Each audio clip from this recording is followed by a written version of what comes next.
Hi there, this is Crystal, and today I am working with the Citrus Twist Kit's January add-on kit. This is the scrapbook add-on kit. I have a photo that I've already chosen. This was taken just the other day, I think possibly just yesterday, maybe the day before, of my niece and my partner Jessie when we were down visiting. And I have also pulled out a sheet of white cardstock from my stash because the papers in the kit are pretty busy, and I generally tend to prefer simpler backgrounds. So I pulled this out to use as the background, but I think I am going to give it a border of this one. So I really love the graphic black and white print. And I think that works really well with my photo. So I think I'm going to trim this down and put it on this one as a border, and then from there I'm just not sure. I'm just going to play around and see what I can come up with. So I'm going to put you on fast forward and trim this down and get started. So like I said, I'm going to start by backing this white paper with the pattern paper, and I just got out a ruler to see how wide I wanted the border to be. I want you to be able to read the pattern on the background, so I want it to be a bit wider than I would normally do. Normally I would just trim off a ½ inch from each side of the white paper, but this time I trimmed off a whole inch, so it's going to have a ½ inch border around all sides. And I don't want to waste this paper, so I'm definitely going to gut it. I'm just trimming off an inch from each side so that I have a piece in the middle that I can still play with. I can use either side, and yeah, that way I don't waste that gorgeous pattern. Okay, so I'm going to add just a little bit of adhesive to all 4 sides of the white paper, and then I'm going to take it away to my sewing machine and sew a border around the entire thing. I'm doing that just to add a little bit of texture, a little bit more interest, and also to keep that in place since it is a little bit flimsy since I trimmed off the inside. Okay, so I'm going to go through the rest of the papers to figure out which ones I want to use on this page. I'm definitely looking for blues since there's a lot of blue in my photo. I'm also thinking of using this as my title, so I'm going to trim out the little "my favorite" phrase from this paper, and I'm going to fussy cut around all of that. I don't make you watch that. It did take just a few minutes. I started thinking I would just kind of trim around it loosely, but I decided to trim around it much closer. So I did that, and now I'm looking at what papers I want to use behind my photo, and I really love this floral pattern. It has a lot of blue in it as well, and some pink, so it's going to tie in my title and the photo.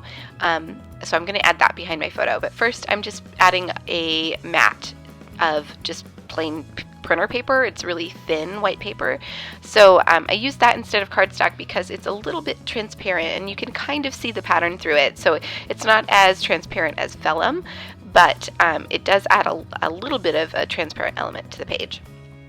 So that's all I'm going to do for mats behind my photo. I decided not to use the rest of the papers that I had pulled out. Instead, I'm going to go through the ephemera pack that came in this kit. This is from Dear Lizzie's She's Magic, and I'm just sorting through kind of picking out which ones might work on this page and just kind of plopping them down on the page, and then setting the rest of them aside, and then I'll edit through what I've chosen and pick out a few that will actually end up on the page.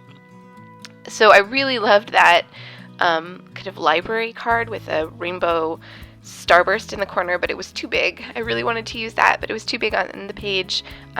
It was too big for my journaling, so I ended up picking out a few other things that I thought might work instead. And I've also picked out a few things to layer behind my photo just to add a little bit of interest to the corners. And that's it. That's pretty much what I'm going to use right there. I do end up moving that camera, but otherwise that's pretty much how the page is going to look. I've also pulled out the stamps, 2 of the stamp sets that released this month, and I thought I might use a couple of those stamps as well. Some of the sentiments worked really well, so I've set those aside so I can remember to use those. And now I'm just going to start building up the layers behind my photo. I am adding a couple things at the top corner, and then I'm going to add that blue grid at the bottom, and I do end up gutting that as well since you don't see most of it, and it's definitely usable without that little corner that I trimmed away. So just added all of that, and then I'm adding the photo cluster directly to the page. So I'm not popping it up on foam or anything. I just adhered it straight down to the page, and then I will pop up my title on foam, which is what I'm doing right now. So I'm just using some foam dots and adding them to the back of my title piece, and I don't make you watch all of that either because that always takes a little bit of time. And then I'm just going to adhere them down to the page next to my photo. And I did decide to add another piece to the title using the alphas that came in the kit, those little Pinkfresh Studio alphas from Office Hours, because they're blue and that just ties in the whole kind of color scheme of the page. So there's where I moved that camera up beside my title, and here I'm adding "You Are" to the title, so it says "You Are My Favorite." And I placed it down kind of directly above the "my," and then I ended up moving it over just a little bit because there was this awkward space between the photo and the title where I had it. So there you can see that there's that awkward space between the photo cluster and the A of R. So I ended up moving "you" over a little bit, and then I end up moving R over as well, and that kind of eliminates that little awkward blank space or trapped space. So that is my title all done once I get all those tiny letters placed in exactly the right spot. And then I just need to make sure everything else is adhered down, and then I can add some finishing touches. So I'm going to end up pulling out the puffy stickers and the little enamel shapes that came in this kit, as well as the little phrase stickers, all of the little embellishments that are in this kit. I end up adding just a couple of each. So here, there are the puffy stickers. I stuck with the hearts. There was a blue one and a pink one, so I used one of each on the page. I did need to stick down my journaling spot first, and I was debating how to add it, whether to add it straight or at an angle, and I ended up adding it at an angle just because the photo is straight and the title is straight and kind of everything else is at an angle. So that was my reasoning behind that. And then I'm adding a couple enamel heart shapes next to the puffy hearts that I've already added to the page.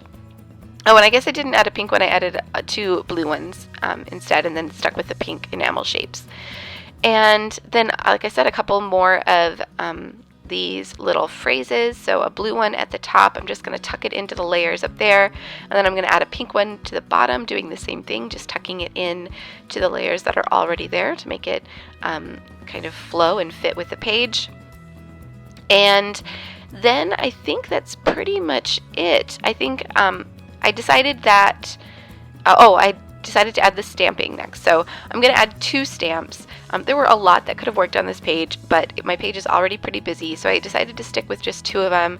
I'm going to add one that says full heart to the bottom of the page, and I'm going to just use black ink because I want to tie in some more of the black from that border pattern paper. And so I just stamped it and then stamped it twice again. So I didn't re-ink it, and I just off-stamped it twice around it to make it look like just a little cluster of stamping. And I'm going to do the same thing at the top of the page with a stamp that I think says "Love This View." And again, just kind of tying it into the layers at the top of the page. And then I think that's going to be it for this page. Oh, I decided to add a few black splatters because I wanted a little bit more black on the page to tie in that pattern paper that I used as a border. So I just used some black ink from my stash, and I'm just going to add a couple little splatters to both the bottom and the top of the page just to tie it all together.